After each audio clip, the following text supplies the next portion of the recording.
Hello my lovely viewers, আসসালামু আলাইকুম। Welcome back to my channel Saramoni daily blog. আশা করছি কাছে এবং দূরে, দেশ এবং দেশের বাহিরে যে যেখান থেকে আমার ভিডিওটি দেখছেন সকলেই ভালো আছেন। আলহামদুলিল্লাহ, আল্লাহ তাআলার অশেষ রহমতে আমিও বেশ ভালো আছি।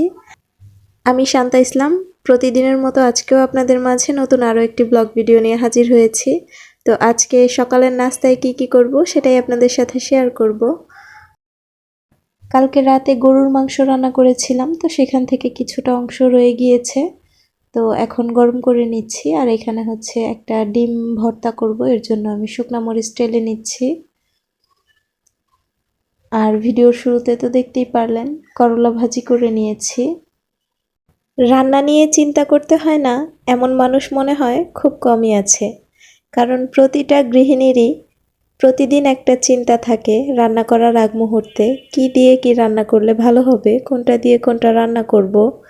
কিন্তু রান্না যখন করতে আসি তখন কিন্তু আর এই সমস্যাটা ভোগ করতে হয় না, কারণ তখন একটার পর একটা আইডিয়া মাথা থেকে বের হতে থাকে। আর তখন শুধু সেই দিনের রান্নাটা না, পরের দিনে কি রান্না করব সেটাও মাথা থেকে বের হয়ে যায় অটোমেটিক। তো আমার ক্ষেত্রে তো এমনটা হয়, আপনাদেরও কি এমনটা হয়? যদি আপনাদেরও এমন সমস্যা হয়ে থাকে তাহলে চাইলে আমার একটা টিপস ফলো করে দেখতে পারেন। প্রতি এক সপ্তাহ পর পর একটা করে সাপ্তাহিক চার্ট করে নেবেন যে কোন দিন কি রান্না করবেন, তাহলে দেখবেন আর এই সমস্যাটা ভোগ করতে হবে না। একবার হলেও এই টিপসটা ফলো করে দেখুন, দেখবেন রান্নার যে একটা প্যারা থাকে সেই প্যারাটা কিন্তু কিছুটা হলেও কমে যাবে। তো যাই হোক, টিপসটি ফলো করে দেখতে পারেন। আর এখন হচ্ছে নতুন আলু দিয়ে ধনিয়া পাতা ভর্তা করব। তো এর জন্য আমি দুটো শুকনো মরিচ টেলে নিয়েছি। আর এখন হচ্ছে পেঁয়াজ, রসুন, দুটো কাঁচামরিচ আর ধনিয়া পাতা তেল লবণ দিয়ে একটু ভেজে নিচ্ছি।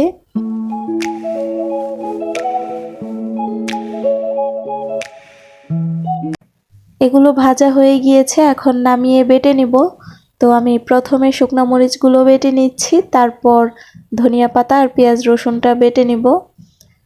তো আপনারা কিন্তু চাইলে হাতে যদি সময় থাকে তাহলে একটু ঠান্ডা করে নেওয়ার পরে বেটে নেবেন, আর চাইলে গ্রাইন্ডারেও মিক্স করে নিতে পারেন, সেক্ষেত্রেও ঠান্ডা করে তারপর গ্রাইন্ডারে দিবেন, কারণ গরম কোনো কিছু গ্রাইন্ডারে দিলে তো গ্রাইন্ডার নষ্ট হয়ে যায়। আর পাটায় বেটে খাওয়া ভর্তার কিন্তু স্বাদই অন্যরকম, তো এই জন্য আমি পাটাই বেটে নিচ্ছি।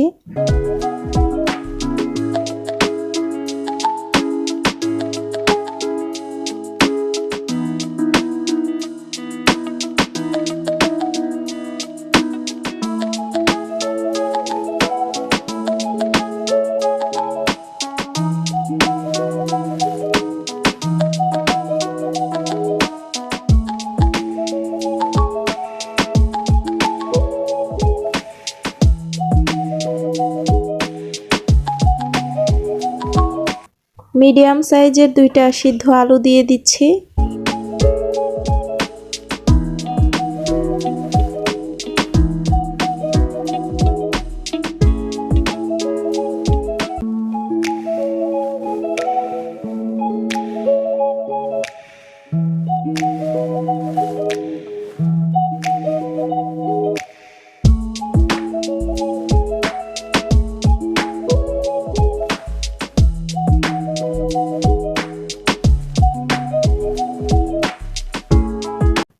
ভর্তা বেটে নেওয়া হয়ে গিয়েছে, এখন একটু ভালো করে মিক্স করে নিব।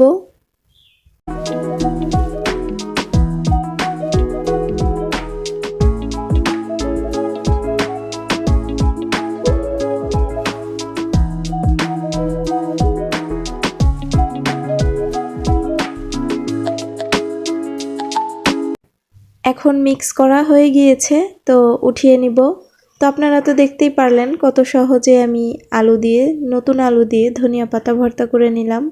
আসলে এই ভর্তাটা দেখতে যতটা না সুন্দর হয়েছে, খেতে কিন্তু তার থেকে ভীষণ মজা হয়েছে।